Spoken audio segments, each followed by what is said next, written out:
Frydenberg joins me now from Melbourne. Treasurer, morning to you. You're announcing new changes to JobKeeper to make it easier for businesses to qualify. Just run through it for us.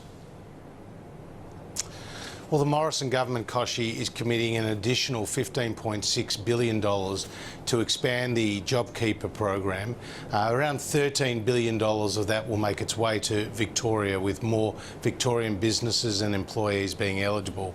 We're making two changes. One is to the business turnover test, and the other is to the employee eligibility test. When it comes to being a business and eligible for JobKeeper in the December quarter, previously you had to see your turnover down both in the June quarter and the September quarter. We're saying now it just has to be down in the September quarter. And as for those employees who are eligible, previously you had to be on the books of a business on the 1st of March. Now we're saying you have to be on the books of the business as of the 1st of July, which allows businesses who have taken on additional staff but are now subject to those stage 4 restrictions to be covered by the program. Okay. So your revenue's got to be down 30% compared with the same time the previous year in the September quarter to qualify. Most importantly, Treasurer, this is not just for Victorian businesses, is it? It's for businesses right across the country.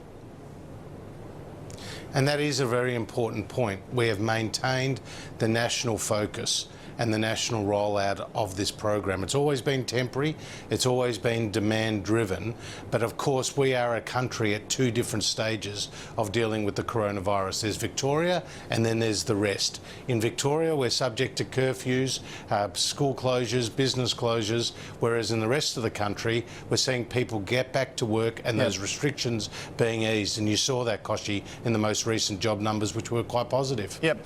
Okay, so this will bring the total cost of JobKeeper to just over $100 billion, still below the original estimate before it was recalculated of $130 billion, so still within reason.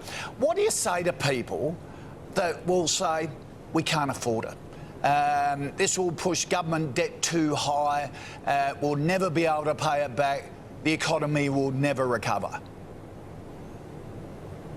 I'll say to them that obviously no one wants to be spending more money than you have to, and what we've always focused on is ensuring that the money is spent appropriately and in a targeted way. But it is an economic lifeline to millions of Australians right around the country. We'll see around 4 million Australian workers on JobKeeper. We'll see nearly half the Victorian private sector workforce on JobKeeper. Without it, they wouldn't have had that level of support. They wouldn't have been able to keep that formal connection between employers and employees. So we know that we're facing a once-in-a-century pandemic. This is really a Team Australia moment. We have to all come together.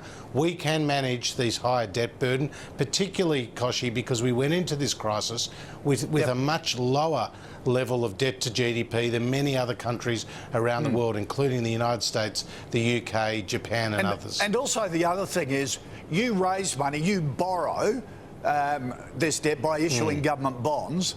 Now, you've been issuing them over the last couple of weeks. You're paying just 0.8% in interest, which is tiny because of our AAA credit rating, and you're being swapped with offers. People want to lend money. Well, we have been what is called overcovered by the demand for those bond issuances, and that basically reflects that Australia is treated as a very stable, reliable country that meets its debt obligations.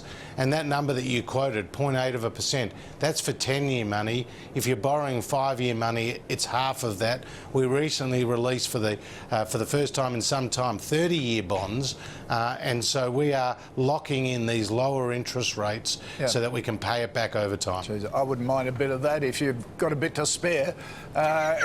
Anyone borrowing at 0.5. Well, it is your money after all, Koch. It is your money. I mean, this is the key. This is the key point. The government doesn't have money of its own. It's the public's money, and what we've always sought to do is use it wisely, and that's what we're doing through this crisis. But I really feel right now for my fellow Victorians, it's not just the economic toll, Koch, there's a huge emotional toll as well, and families feel like they're going through the eye of a storm.